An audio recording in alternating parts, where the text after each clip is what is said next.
بغضب من الله ذلك بأنهم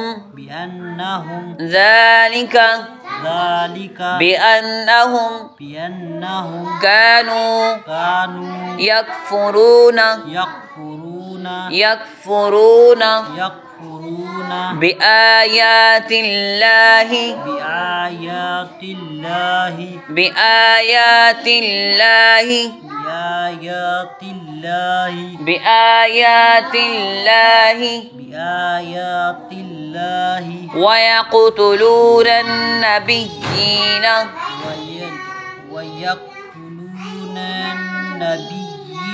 ويقتلون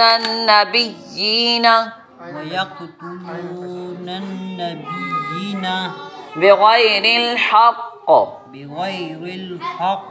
ذلك بما عصوا وكانوا